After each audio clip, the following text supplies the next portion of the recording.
Drew Barrymore is keeping it real about her premenopause and love life. The 48-year-old actress joined Oprah Winfrey, Maria Shriver, Dr. Sharon Malone, Dr. Heather Hirsch, and Dr. Judith Joseph to chat about menopause, which aired on Wednesday exclusively at oprahdaily.com. And Drew shared how the symptoms of perimenopause and menopause have impacted the way she dates, telling the ladies, "There's something in that stigma that I don't want you to think I'm some dusty, old, dry thing. That's not the image I want." Drew went on to share that she recently hesitated to tell a date about the panel and its topic of discussion, adding, "I feel very confident normally, and I want to be who I am and present myself. But in that moment, I thought, I have to tell this story because it was a real-life experience of, I'm so proud to be here. I'm an open book. But in that one moment, I was like, I don't want to say what it is because I'm engaging in someone who I want to see me in a certain way." The Charlie's Angels star concluded by questioning if there was a way to rebrand the negative stigma behind menopause, sharing a very funny comparison with her fellow panel mates. "If Mark Zuckerberg could rebrand Facebook to Meta, maybe we can do this for menopause, because we've got the word mena-o-pause.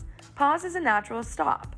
To a lover, that there might be something repellent about that subject, whereas with no one else do I find the subject taboo.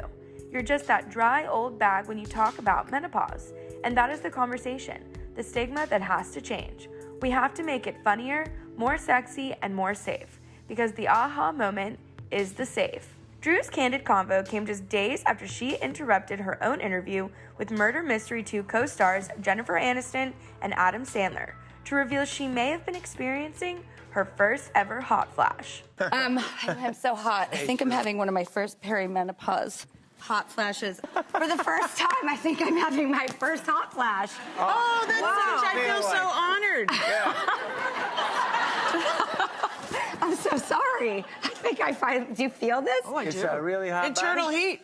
Or maybe I'm just that excited. I think you're that excited. It's a warm hand. Yeah. Yeah, you got a hot hand. That's good, because if it was cold, that would be worrisome. Anyhow. During the funny and vulnerable moment on the Drew Barrymore show last week, her famous friends comforted her, and as she recovered, Drew explained one other person she needed to share that moment with. Well, I'm so glad I have this moment documented. Yeah. Now I can, I did a panel with Oprah the other day. I got to be around Oprah, and we did a panel about menopause. I'm going to show her this clip. Oh, yeah, Drew. It's supposed to come with like a very heavy, like anger mood swing. Maybe you can bring that out soon too. Yeah. Here it is! Drew is no stranger to talking about how her body is changing as she ages. Access Hollywood's Kid Hoover chatted with the 50 First Dates actress in March 2021, and she shared what it feels like aging and getting into the new age of dating apps. Well, it was just, it wasn't all the, it wasn't all like, the sexy stuff. It was just like, I don't know. There was something about it that made me realize that I am alive, and I've always been so nervous of dating apps. I think I'm very self-conscious, and I don't know if other women feel like this. In fact, I want to start a poll and find out. I always felt like if I put myself on a dating app that I'd be like sending a message I wasn't trying to send, also to people that I don't know or see. Like, what message am I putting out there, and to who? It's so vulnerable. Are you swiping? Like, tell me how it goes. I'm a dinosaur over here. So like, what did you put on your profile? And can you put Drew Barrymore? I mean, you're really famous. Like, I don't know how that works. I mean, it'd be weird not to be honest. It's just my name. And yeah, no, and I think my dating app experience is exactly like a lot of other women's, like, who is this guy? Why is he being quippy? And why is his account private and I can't find out anything than his first name? That alone's going to get a swipe. I'm like, that's the problem. There's the vulnerability, but it's not happening sometimes on the other side. It's a very weird world, but I will say this. There was something about the romance and the old-fashionedness of Bridgerton that made me somehow, in a anachronistic way, go, you know what? It's a pandemic. Everyone's on dating apps.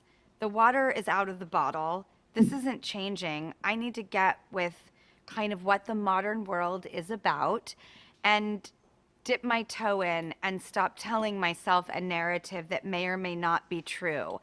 And so I'm trying it. So the toe's still in. It's toes in for sure. And, you know, I'm very old fashioned. Like, I really think that like you're going to meet someone in like an in-person way, and there is no such thing as in person anymore. Here's the other thing, and I'm not saying this defensively. I'm not that actively looking. So I'm also like, that's the best time to just have fun with it when there is no pressure. I imagine if that game is really about finding a true partner, that's a whole different thing. And, but I do think that I respect the fact that it's where we are at in this world.